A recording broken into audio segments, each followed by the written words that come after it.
تفسیر القرآن آج کا سبق سورہ ابراہیم آیت نمبر 27 سے 30 تک۔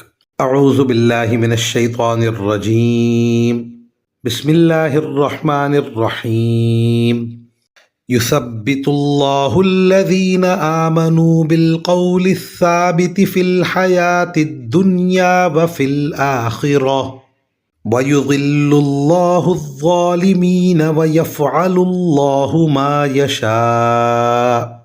أَلَمْ تَرَ إِلَى الَّذِينَ بَدَّلُوا نِعْمَةَ اللَّهِ كُفْرًا وَأَحَلُّوا قَوْمَهُمْ دَارَ الْبَوَارِ جَهَنَّمَ يَصْلَوْنَهَا وَبِئْسَ الْقَرَارُ۔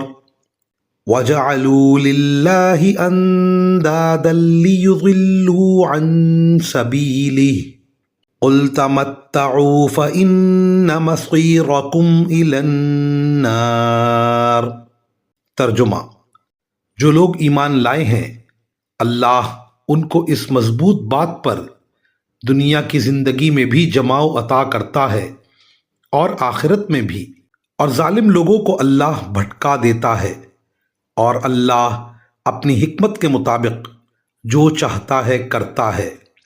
کیا تم نے ان لوگوں کو نہیں دیکھا جنہوں نے اللہ کی نعمت کو کفر سے بدل ڈالا اور اپنی قوم کو تباہی کے گھر میں لا اتارا جس کا نام جہنم ہے، وہ اس میں جلیں گے اور وہ بہت برا ٹھکانہ ہے۔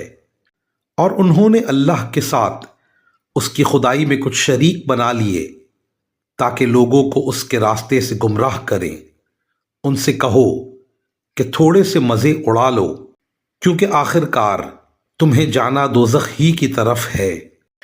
ان آیات کی تفسیر میں مفسرین کرام لکھتے ہیں، دنیا میں جماؤ عطا کرنے کا مطلب یہ ہے کہ مومن پر کتنی زبردستی کی جائے وہ توحید کے اس کلمے کو چھوڑنے کے لیے تیار نہیں ہوتا، اور آخرت میں جماؤ پیدا کرنے کا مطلب یہ ہے کہ قبر میں جب اس سے سوال و جواب ہوگا تو وہ اپنے اس کلمے اور عقیدے کا اظہار کرے گا جس کے نتیجے میں اسے آخرت کی ابدی نعمتیں نصیب ہوں گی۔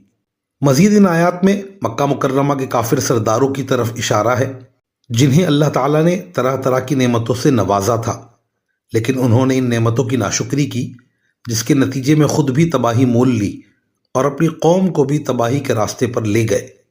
وآخر دعوانا ان الحمد للہ رب العالمین۔